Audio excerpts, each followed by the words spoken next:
The first step in our salt dough fossil project is to collect our materials. So here's some things you're going to need. You're going to need some flour, salt, cup of water, a measuring cup that's 1 cup, a bowl to mix in, and then when we get to kneading the dough, you might want to use a cutting board like this. You might want to just work on a table. You are going to need a rolling pin, and if you don't have a rolling pin, think of something that's round and smooth. Maybe you have a cup that would work to roll out the dough. You're going to need a cookie cutter that's a circle shape, or you can just use a cup and use the mouth part to cut out the circle shape. That's what I'm going to do. And lastly, you're going to need some materials to make your fossils from. So in the recipe, you'll see that they used little plastic dinosaur toys. If you have those at your house, go ahead. That's so fun. I don't have any of those. So I went outside and I looked for some things I could make fossils from. I found these cool plants here. I like them because they almost kind of remind me of plants that would be around when the dinosaurs were around. I found some shells in a garden. I found some different acorn tops that are different sizes, and I'm excited to see how these come out in fossils because they have really cool texture. So I'll be interested to see how the fossils look when they're done. And a pine cone. So it's up to you what you want to fossilize. Maybe you have other little plastic toys you would like to make a fossil from. Maybe you want to go out and look for natural materials too.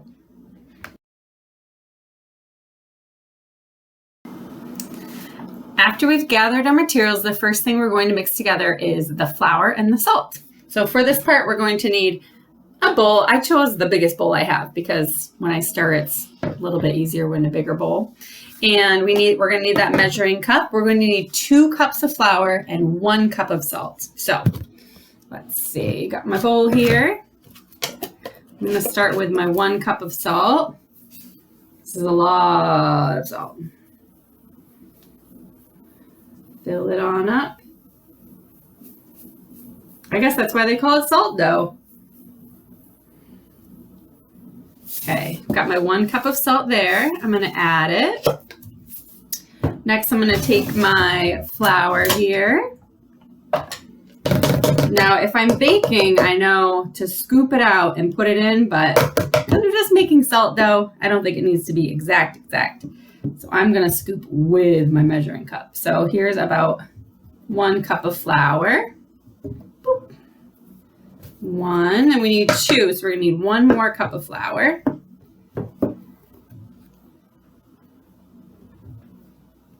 2. All right. Next thing is we're going to stir just those 2 ingredients together. So I have a little spoon here. Don't need to worry too much about stirring very well because once we get to adding water and then kneading, my favorite part, we're going to be stirring it a lot better. So just give it a little stir, get that salt in there with that dough.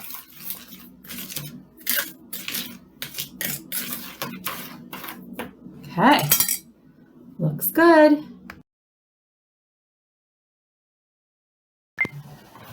All right, now that we've got our flour and our salt mixed together, the next thing we're going to add is our water. Now, I do have 1 cup of water measured out in this jar. We might not need to use the whole cup. So what we're going to do is just add it a little bit at a time and just see how the dough is looking before we add more water. So before you add the water, if you want, you can, and if you have some at home, some food coloring, you can add food coloring to this. If you make it like a bunch of different colors, it might be, you could do it brown. If you don't have any food coloring like myself, if we just do water, it's going to look like white when it's dry. It'll look nice. So I'm not too worried about it. So I'm going to add about half of this water right now, and then I'm going to mix it up real good and see how it looks. Let me move you guys down here. See how it looks before I add more water. So You want to go nice and slow. I know yesterday I was making pumpkin bread, and when I added the wet ingredients to the dry ingredients, I did a big, huge swoof, and the flour went everywhere. It went all over me and all over the counter. So see how it's starting to clump up? Can you see that? Starting to make like little clumps. Our goal is to stir this together until it's just one big clump. So it's sticky, but it's stuck together. So as you can see, because this is little clumps, this means we're going to add some more water. And there's also some flour in there that's not stuck in yet. So probably about, I just did like maybe another 1/4 cup. So, oh yeah, see how that's nice and wet? So we're going to stir this together. Stirring, stirring, stirring. Something I've noticed about making different breads is that it's not exact. If you measure out the flour and the water, it's not always going to be exactly 1 cup or exactly 2 cups. You might have to add a little bit more water here, a little bit more flour here. So I'm getting a little anxious to get my hands in here because it's getting hard to stir with the spoon. So ideally, this will come together in a clump, and then I'm going to dump that clump out onto my cutting board or right onto the table if you want to. So it's getting a little hard to stir here. Get it as a clump. Okay, I might add a little bit more water. It's pretty stiff. So I'm not going to add it all, but just a little bit. All right. Now, when we have most of that free flour and salt together, stuck together, we know that that's good on the water. Okay. Thinking, well, I'm going to add a little bit more. So you're the architect. You can add water. If you think you need some water, just go little bits at a time. And then if you accidentally add too much water, that's okay. You can add some flour to it. So you can always balance it back out. All right, so see how this is, my arm is so tired. See how this is forming like one ball now? We don't have like all those little balls, we have one ball. This is in pretty good shape to dump out onto your surface. So I'm going to bring my cutting board over here. Here we go. Hey. And you're going to want to get that flour out again. You're going to want to put some flour on your surface, whether it's a table, a cutting board, whatever you got. Put some flour out on here because here comes the fun part. We're going to be kneading the dough. So you're just going to dump that dough clump right on your surface there. I think I've got all of it.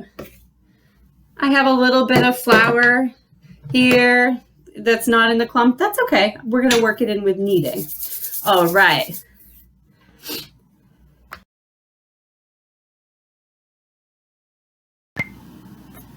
All right, so now we're going to get messy with some kneading. I'm going to start with a little bit of flour on my hands. It's going to stick to my hands, but a little bit less will stick to my hands. Start with some flour on my hands. And then see this ball here? I'm going to I had some flour that fell out of the bowl that wasn't into the ball. So I'm just going to try to get that in the ball right now just by smooshing it. If you've ever made Play-Doh, very similar to what we're going to do right now. So what we're going to do is called kneading. It starts with a silent K. What you do is you take your ball, and it's a little bit like this. It's a smoosh, and then a fold, and then a smoosh, and then a fold.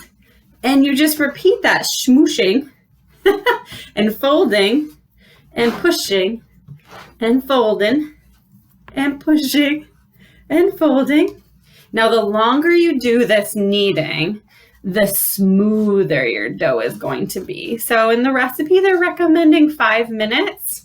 It's fun to do, so maybe you want to do it for 5 minutes, but just give it a few minutes. You don't need to do the full 5 minutes if you don't want to. So I'm just folding and pushing it down and folding it again and pushing it down, folding it again and pushing it down.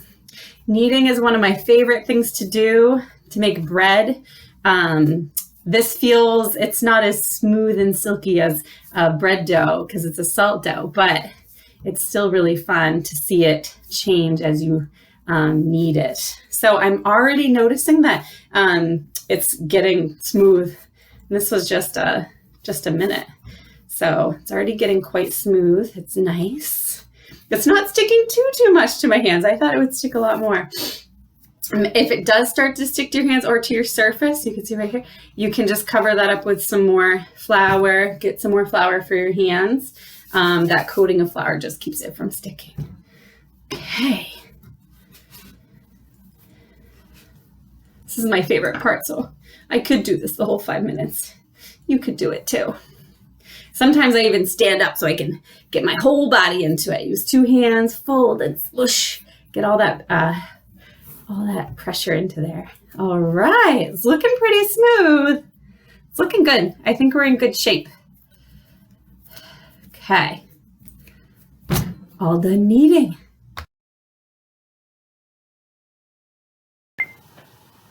All right, the next step is we're gonna roll this dough out. So I'm gonna get rid of this cutting board right now, and I'm just going to use my table as a surface. So same with when we were kneading, just take a little tiny bit more flour, put it on the table in front of you as a place to place your dough. And then whatever you're using to roll it out, if you're using a rolling pin, a cup, oatmeal container, something round, that you can flatten it out with. So I'm using a rolling pin here.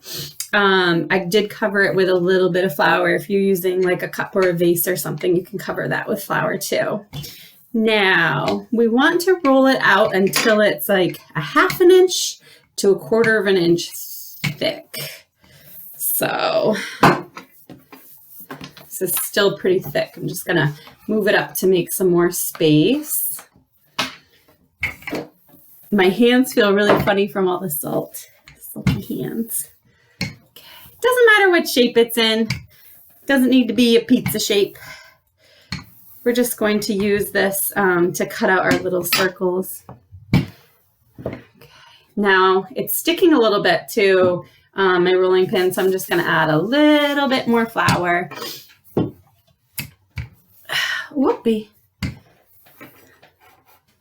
Sometimes this happens, it sticks to the rolling pin. I just back it up, do it again. Maybe you even have like a Play-Doh rolling pin. You could use that. And even if you didn't want to make salt dough and you have Play-Doh at home, you could still try to make fossils with materials using that Play-Doh, and then you reuse it. This dough is going to dry out. That's going to be part of the process. So we're not going to reuse it once it's made. So this is pretty good thickness here. See that? Might be a little bit thin actually, but I think it'll still be okay.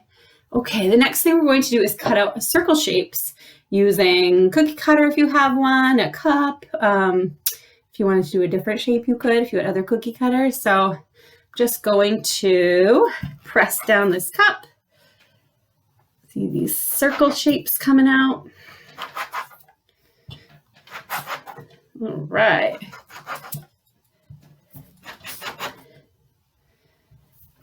Very cool. Wow. This made a lot.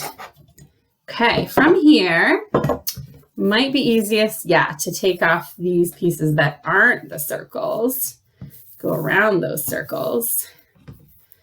Now I have, this is so cool, my little circles that are going to be the base for my fossils.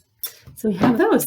Now you see I have quite a bit of dough left over, and what I can do with this dough is roll it out again, and then I can cut more circles. So all this extra between the circles, we can make even more fossils. So I just rolled out the dough for a second time, and I made a second batch of these, and I made them thicker this time because I was thinking about when I'm pushing the materials in like this cap, it's a little bit thick. So if I wanted to get all of the texture from the point here and all this texture here, I thought I could use a little bit more dough to push it into. So this is the third time that I've taken the extra dough And I'm rolling it out again. So this is the third time. So I wonder how many times it'll take you to do it. And I'm going to do these ones thicker again too for those tops there. So there we go. There's one more, and I could probably make one more out of this, but my tray is full, so we'll stop there. So what I did was I put them out on a tray. The next step is going to be to get those materials to make the fossils here. So I have this plant here. Now I'm interested in how I'm going to push this in. I haven't done this before, so I'm not sure. But I'm going to just try to push gently on the plant itself. Try not to push the, I want to call them cookies. They look just like sugar cookies. Not push the dough itself. Oh yeah, that looks fabulous. I don't know if I can get it done. Yeah, that looks awesome. So plants do work. This is a little bit, it's a little bit thicker, a little bit sturdier. I was thinking about grabbing a dandelion. I wish I had, because it'd be cool to see if those would work out there. So I'm going to try another plant here. Just pushing on the plant. Try not to push down the... Very cool. All right. So now I'm really interested in these acorn tops, and I'm going to use these on the thicker doughs that I have. So I'm going to put it upside down so I could get the texture here. Oh, it's a little bit sticky. Whoa. I'm going to do another one, littler one. Put it together there. Oh, it's kind of hard to get it out. So you're just gently pushing down and then carefully pulling back up. So that's what those acorn tops look like there. Okay, let's try out this pine cone here. I think I'll do one of the thicker doughs because how like deep in these parts go. So I'm going to try a thicker piece here. I'm going to push down gently. I don't want to push it down so much that I'm getting all the way to the bottom of the dough, like getting it on the tray. Whoa. Cool. I like how these are looking already. Very cool. And then lastly, I have some shells. So they have some lines on there. So that should make a really cool imprint. Let's see how that looks. Interesting. Very interesting. All right. I'm going to finish up the rest of these, and then there's two options for drying these out. You can do it in the oven with the help of a parent. You can see it in the recipe. I think it's 200 degrees for 2 to 3 hours. So if you have it in the oven at 200 for 2 to 3 hours, that will dry it out. But today's such a nice day. I'm just going to take this whole tray and put it out outside. And not sure how long it will take, but I'll keep an eye on it and see. So I'm just finishing up my fossils, or doing these fossils here. So the thing about fossils, you'll notice, is that it's not the actual material itself that's left. It's not the actual shell. It is just an imprint of the actual shell or the actual plant. So I know that in the oven, it's going to take 2 to 3 hours, and outside it might take a little bit longer, but in the sun. But it takes, in nature, fossils are pretty rare. It takes 10,000 years to make a fossil. So good thing for our project, it's not going to take us 10,000 years. We'll be able to see how it looks in the end. I'm going to add a more detail to this one. It's also a pretty cool work of art. Putting these things together to make different designs. All right, so those are my finished fossils. They're ready to dry. So I'm going to put them outside. See how they look.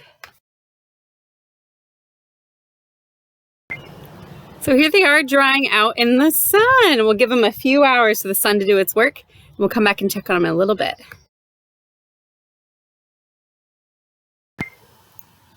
Now that your fossils are drying, you're going to come back and notice this mess waiting for you. So this is the last step of the project, is to clean up the mess that you made while your fossils are drying. That's what I'm going to do next.